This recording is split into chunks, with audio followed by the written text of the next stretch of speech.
J'existe. J'existe. J'existe. J'existe. J'existe. J'existe. J'existe. J'existe. J'existe. J'existe. J'existe. J'existe. Bonjour, je suis Lucie, celle qui va vous guider durant la série radiophonique J'existe, la meilleure série.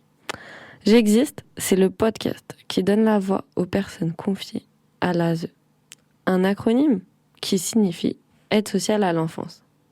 Ce voyage en terre inconnue, chers auditeurs, pour une grande partie d'entre vous, vise à donner la parole à ceux que l'on n'entend pas, ou trop peu, les enfants placés ou anciens placés, à ceux qui n'ont pas eu la chance de grandir et de s'épanouir dans un schéma familial stable et serein, ceux qui ont trouvé sur leur chemin une institution nommée l'ASE. Pour moi, ce podcast est une nécessité. En effet, il y a encore trop de préjugés, trop de précarité, trop de pas assez dans nos parcours, qui fait que nous n'existons que sous forme de chiffres, de données ou à travers des reportages chocs sur l'intérieur des foyers. Pourquoi est-ce que j'ai décidé de vous en parler et d'aller à la rencontre de plein de personnes formidables comme Syrah, Vincent, Lucie, qui ont pour point commun l'aide sociale à l'enfance? Eh bien, c'est qu'il y a un an, je ne connaissais pas l'ASE moi-même, ce que cela signifiait et mon lien avec cette institution. Puis, en rencontrant Alissa, créatrice et coordinatrice de l'association Repère 44, j'ai pris conscience que mon chemin avait croisé celui de l'institution. Plus que croisé d'ailleurs, car j'ai passé 3 ans de mon enfance. Une histoire que j'avais complètement oubliée. Mon histoire de jeune adulte s'éclaire donc après quelques recherches. Les difficultés que j'ai pu rencontrer sur différents aspects de ma vie, et que je rencontre toujours, parfois, m'ont poussé à m'interroger. Comment fait-on pour devenir adulte, sans repère fixe, sans les adultes nommés parents par la société et que les destins nous assignent? Parfois, ils sont présents, mais pas suffisants. Parfois, ils sont toxiques. Parfois, ils sont juste pas là. Qu'importe la question. Ce qui compte, c'est comment faire avec, et surtout après. Comment grandit-on? Comment devient-on qui l'on est, lorsque l'on est lié, fortement ou non, à l'aide sociale à l'enfance? De quoi rêve-t-on? Comment est-ce que l'on surmonte les épreuves? La précarité, pour 70% d'entre nous, qui sortent de l'ASE, sans aucune formation. L'isolement profond, dû à l'absence de liens familiaux et sociaux. Dû aussi aux nombreuses ruptures de parcours. Les addictions, les carences sentimentales, l'instabilité, la vie normale. Saviez-vous que 40% des jeunes SDF, de moins de 25 ans, que vous croisez au détour des trottoirs de la ville ou devant votre Super U, sont issus de l'aide sociale à l'enfance? Ajoutez à ça la grande défiance de ces jeunes vis-à-vis des dispositifs institutionnels qui ont parfois failli par manque de moyens, par manque de formation et par les multiples ruptures de parcours avant et après la majorité. Et nous avons alors, très chers auditeurs, un problème de société. Les jeunes, c'est l'avenir, et il est inconcevable d'en laisser autant sur des trottoirs et dans la galère. Repère est alors une partie de la solution. En effet, à Repère 44, et dans tous les repères de France, les anciens de l'aide sociale à l'enfance, de 16 à 25 ans, peuvent trouver un réseau de pairs, de jeunes et de moins jeunes qui, lors d'événements, comme les pieds dans le plat, se rencontrent, échangent et trouvent des solutions concrètes à leurs difficultés. Repère apporte un réseau, des amis, un soutien après l'aide sociale à l'enfance. Car saviez-vous, très chers auditeurs, qu'à 18 ans, sauf contrat jeune majeur, difficile à obtenir, on y reviendra dans un épisode du podcast, beaucoup trop de jeunes se retrouvent sans soutien de l'institution et surtout sans repères et solutions. Mais concrètement, c'est quoi l'aide sociale à l'enfance? L'aide sociale à l'enfance, c'est lorsqu'une décision administrative ou juridique prononce une ordonnance provisoire de placement, ce qui a pour effet de placer l'enfant concerné sous la responsabilité du président du conseil départemental. L'ASE est souvent méconnue et confondue à tort avec la DAS. Vous avez sûrement déjà utilisé ce mot. Je vais t'envoyer à la DAS. Je sais pas quoi la DAS, bref. Tout le monde l'utilise, personne ne sait vraiment ce que c'est. C'est le moment de savoir. Alors la DAS, très chers auditeurs, c'est la Direction départementale des affaires sanitaires et sociales. Cette confusion est erronée à double titre, puisque les DAS ont été supprimées en 2010 et qu'elles ne géraient plus l'aide sociale à l'enfance depuis 1983, date à laquelle les lois de décentralisation ont confié cette prérogative au département. L'aide sociale à l'enfance n'est donc pas du tout reliée à la DAS, contrairement à ce que tout le monde pense. Mais du coup, ça veut dire quoi placement ? Ils vont où tous ces enfants ?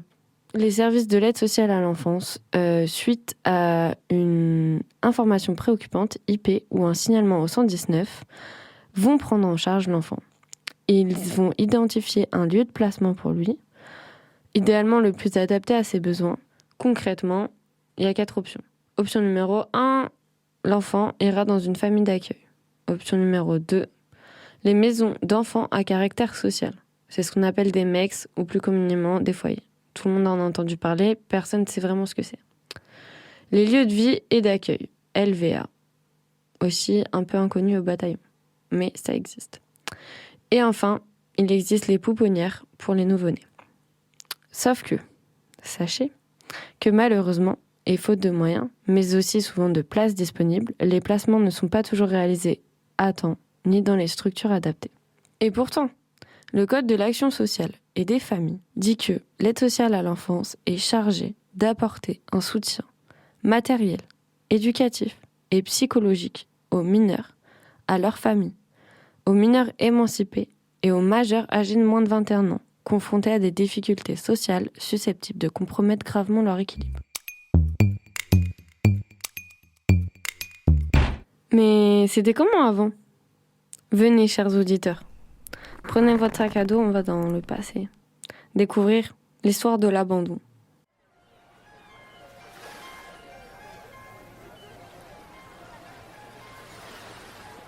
Sachez que si vous étiez un enfant abandonné par vos parents pendant l'Antiquité, déjà c'était une société patriarcale, c'est-à-dire que c'était le père qui décidait, quoi qu'il se passe, la mère rien à dire. Et une fois qu'il avait décidé de vous abandonner, il y avait peu de chances déjà que vous surviviez. Et si vous aviez la chance de survivre et d'être recueilli par un étranger, vous vous retrouvez alors face à 3 options. Enfin, des options, c'est un bien grand mot. Soit, option numéro 1, vous étiez voué à l'esclavage. Soit, vous étiez voué à la prostitution. Soit, vous alliez à l'école des gladiateurs. Bon, perso, ça m'aurait pas trop intéressé d'être abandonné à l'Antiquité.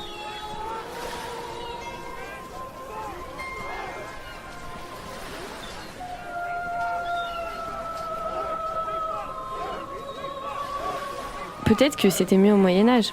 Allez, allons-y.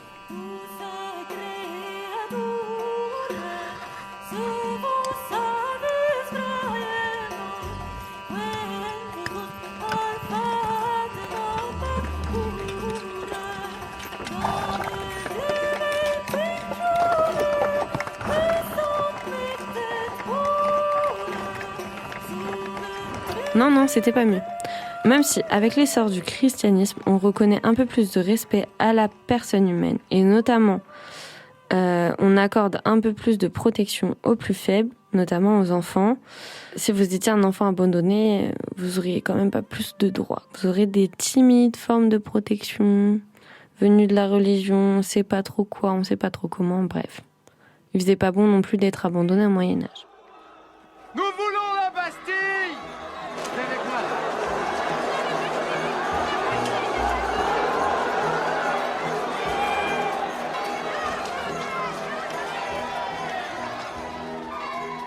À la Révolution, une évolution majeure est amorcée. En effet, on proclame le droit au secours, qui met en place une première forme d'assistance publique à une époque où le phénomène des abandons d'enfants semble d'autant plus important qu'il est mieux répertorié. En effet, à cette époque, l'hôpital des enfants trouvés de Paris accueille 390 000 enfants, ce qui est énorme. Mais du coup, on se demande pourquoi. Pourquoi autant d'enfants ont été abandonnés à la Révolution ? Et surtout, comment est-ce que ce nombre d'enfants a pu changer les règles ? Ce qui est intéressant, c'est que pendant la Révolution, ce phénomène d'enfants abandonnés en masse à forcer l'État à créer des structures et plus de règles pour encadrer ces abandons et pour encadrer ces enfants. Il y avait plusieurs raisons qui poussaient vos peut-être parents à vous abandonner à la Révolution.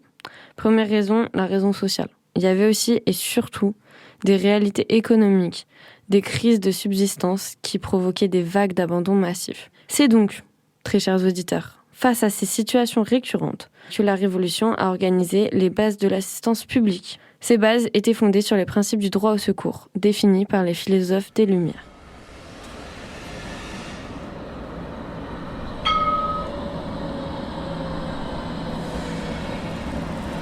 Aujourd'hui, les enfants ne sont plus confiés à des fonctionnaires random, ils sont confiés à des professionnels de l'action sociale, notamment des éducateurs spécialisés, des assistantes sociales, des psychologues, des pédopsychiatres, qui modifient les pratiques et surtout qui encadrent beaucoup mieux les enfants. Ils ne sont plus laissés tout seuls avec des gestionnaires, ils sont avec des professionnels pour leur bien-être. Et même si parfois il y a des défaillances, et même si parfois ces professionnels ne sont pas parfaits, c'est quand même des professionnels. Et c'est quand même une grande avancée pour l'aide sociale à l'enfance et pour les enfants. Pour conclure, sur notre petite aventure au cœur de l'aide sociale à l'enfance et surtout des enfants abandonnés à travers l'histoire, j'aimerais vous parler de la loi du 22 juillet 1983 qui change tout pour les enfants de l'aide sociale à l'enfance. En effet, gérés par l'État, leur responsabilité est transférée au département, afin notamment de rapprocher le lieu de décision du citoyen. Sauf que, on sait aujourd'hui, et de par l'expérience de la décentralisation de ces compétences de l'État au département, que cette décision a créé beaucoup de disparités d'accueil, et notamment aussi des disparités économiques et de traitement entre les enfants des différentes régions et départements, qui n'ont pas les mêmes chances, selon qu'ils soient placés en Loire-Atlantique qu'en Seine-Saint-Denis par exemple. Cela remet donc en question l'égalité des chances. Imaginez-vous que, à la place de l'aide sociale à l'enfance qui est décentralisée, ce soit l'éducation nationale. L'éducation nationale serait alors décentralisée et confiée au département, ce qui ferait, très chers auditeurs, qu'il y aurait 101 manières d'instruire les écoliers sur le territoire français. Quid de l'égalité? Quid de passer le bac avec 101 écoliers formés différemment? 101 départements avec leur propre manière d'appliquer ce qu'ils comprennent de l'éducation nationale. Ce n'est pas possible, personne n'accepterait ça. Et pourtant, quand il s'agit de l'aide sociale à l'enfance et d'enfants placés ou abandonnés, tout le monde s'en fout. Tout le monde s'en fiche. Très chers auditeurs, merci de m'avoir suivi à travers cette histoire de l'aide sociale à l'enfance. Vous avez donc pu constater avec moi que l'aide sociale à l'enfance a connu des évolutions en fonction des époques et des sociétés dans lesquelles elle s'est inscrite. Cependant, beaucoup de choses restent encore à faire et l'avenir de tous les enfants pris en charge par cette institution dépend de ces changements qui pourront être initiés grâce aux témoignages de ces mêmes enfants qui aujourd'hui adultes se racontent à travers le podcast J'existe et témoignent de leur parcours. Alors moi, j'ai été placée en 2013. À travers leurs expériences, leurs rêves et leurs galères, vous découvrirez davantage cette institution méconnue. Et j'espère serez inspiré et aurez envie de vous aussi changer les choses. Et si toi aussi, par hasard, tu es un ancien enfant placé, ou encore placé, j'espère que tu trouveras ces témoignages pertinents et qu'ils t'aideront, peut-être. Qui sait. Jet FM et notamment Laure nous permet de vous offrir une écoute de qualité, une plateforme et une équipe qui supporte et développe ce projet. Merci à eux pour leur confiance et leur soutien. À très vite dans J'existe avec cette fois un invité qui vous parlera de son parcours. Vous pouvez retrouver cette série radiophonique sous forme de podcast sur vos plateformes préférées, ainsi que sur le site du Sonolab et de Repère 44. À bientôt, de te revoir. J'existe. J'existe. J'existe. J'existe. J'existe. J'existe. J'existe. J'existe. J'existe. J'existe. J'existe.